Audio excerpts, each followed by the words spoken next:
belum ada yang berani mendefinisikan.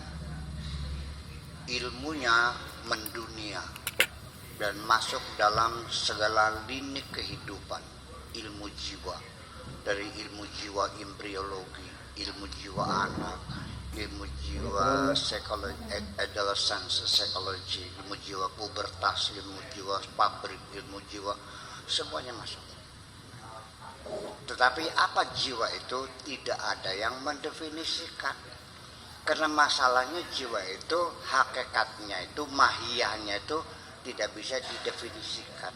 Jadi yang bisa ditangkap hanya gejala-gejalanya saja.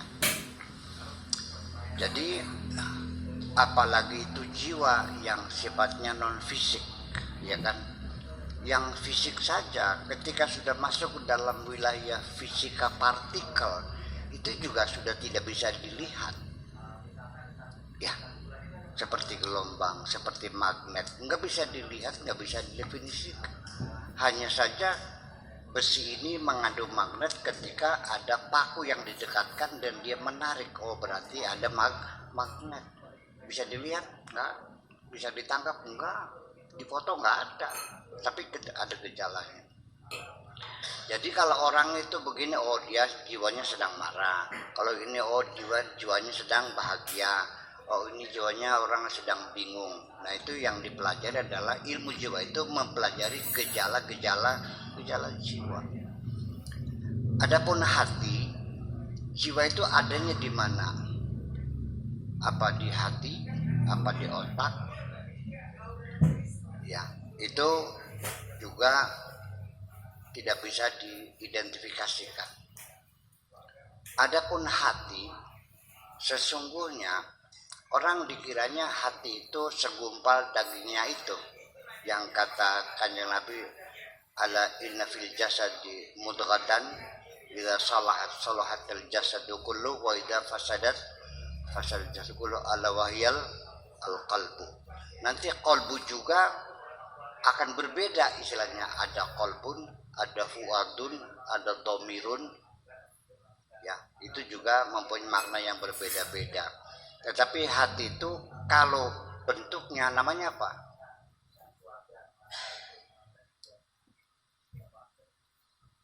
Kabidun dengan kolbun. Kalau yang bisa hati digoreng kan bisa kan? Ya, hati digoreng kan? Ya kan? Di sini apa namanya hati itu? Secara anatominya namanya apa? Hati itu apa? Liver. Ya kan, kalau yang memompa namanya apa? Jantung. Ya kan begitu. Nah, yang berfungsi hati itu apa? Liver apa jantung? Kolbun. Jantung, bukan liver. Nah, itu. Nah, makanya lalu jantung itu kerjanya dengan jiwa bagaimana? Hati itu. Ya memang itu adalah antara pikiran, otak dengan jantung, hati dengan jiwa.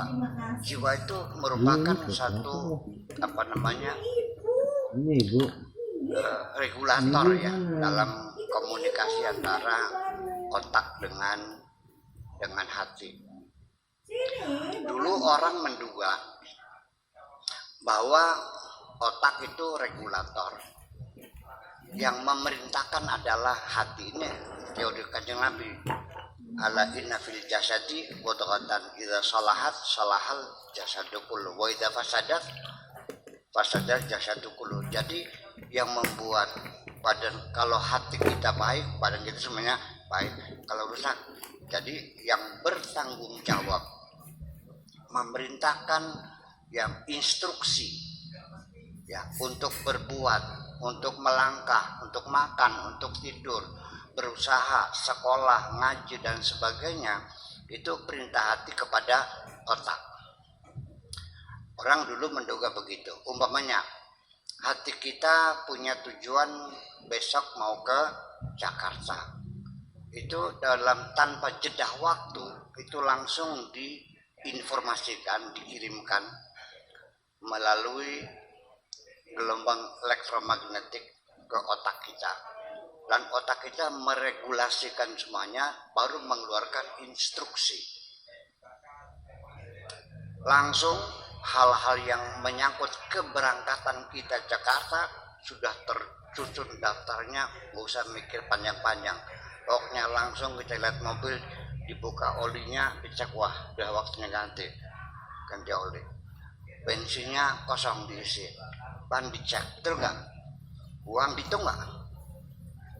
Pakaiannya berapa setel bawahnya dihitung, sampai sepatunya, sampai semirnya, sampai nomor telepon hotel di Jakarta yang ditelepon, pesan total. Kalau bayangkan 1000 item itu langsung keluar dan Anda laksanakan. Dulu pikirannya hati kita yang mengeluarkan instruksi dan dikirimkan kepada otak. Ternyata kajian terakhir itu bolak-balik. Otak juga sama berita ke hati juga. Jadi di otak kita ada receiver, ada transmitter. Di hati kita juga ada receiver, ada transmitter. Bisa mengirim, bisa menerima.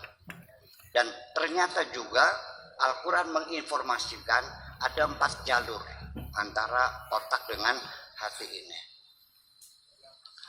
Makanya 4 jalur itu, satu pakai lewat gelombang saraf, transmitter. Kemudian pakai biomekanikal, ada lagi pakai gelombang tekan, ada pakai gelombang elektromagnetik. Itu semuanya berjalan. Nah, makanya ketika orang itu sudah tidak mau menerima kebenaran, sudah tidak mau memikirkan kebenaran, supaya orang itu tidak paham tentang kebenaran, Allah mengatakan wa ja'alna ala qulubihim akinnatan an yafqahu. Allah akan menutup lubang-lubang 4 itu, 4 sumbernya. Akinnah itu artinya 4 sumber, ditutup semuanya, an yafqahu, supaya jangan sampai paham kandungan Al-Quran. Berarti ada 4 jalur dan semuanya bekerja sama luar biasa. Dan kerja komputer itu hanya sebagian kecil daripada kerja hati dan pikiran kita. Nah, itu tentang hati. Kemudian tentang hawa nafsu. Hawa nafsu itu adanya di wilayah kebutuhan fisik kita. Makan, minum, kawin, kan begitu. Keinginan-keinginan, kepengen dihormati, itu semuanya hawa nafsu. Sebetulnya bukan nafsu saja, hawa ya hawa. Nah, sehingga sebetulnya hawa nafsu itu kan bahasa Indonesia, sebetulnya hawa dengan nafsu itu beda. Makanya wanahan nafsa anil hawa, bisa menahan nafsu supaya jangan terseret oleh hawa. Wanahan nafsa anil hawa, orang yang bisa mengendalikan nafsunya supaya jangan larut ikut kepada hawanya. Jadi beda lagi, ini mendetailnya mah. Ini kadang-kadang sulit mendekat dengan bahasa Indonesia-nya nih, persisnya. Jadi kira-kira aja lah ya, kira-kira gitu. Yang penting sedikit paham aja ya. Nah, sedangkan nafsu itu sendiri itu bisa positif, bisa negatif. Dia akan lahir bersama kita. Nah, kemudian nafsu inilah yang kemasukan hawa, kanjengan hawa. Artinya begini, bahwa di dalam hidup kita sendiri, karena roh kita ini, hati kita ini kan dibungkus dan ada casingnya, itu berupa jasad kita.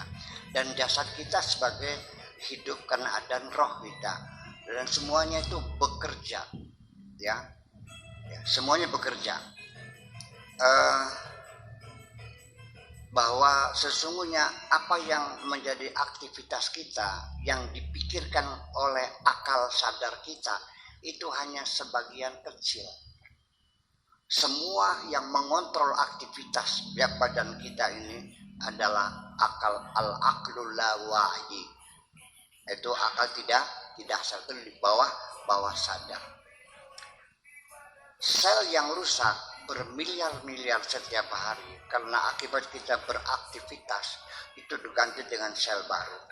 Otak sadar kita tidak bekerja. Yang bekerja akal tidak sadar.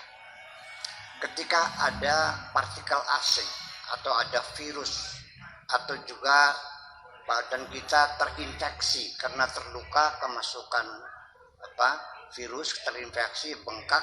Nah, ketika badan kita terinfeksi, itu darah putih kita terus meningkat semakin banyak dan kita tidak mengusahakan, otak kita tidak mengontrol, yang mengontrol otak bawah sadar. Udara panas, badan kita mengeluarkan keringat, bukan upaya kita, yang mengontrol bukan otak sadar kita, tetapi otak tidak sadar. Termasuk kita mendapat intuisi, ilham, ilmu laduni, ya, wahyu, apalagi wangsit ya. Nah, itu masuknya dalam otak tidak sadar kita itu. Oke, ini yang terlalu dalam sekali, makin bingung nantinya.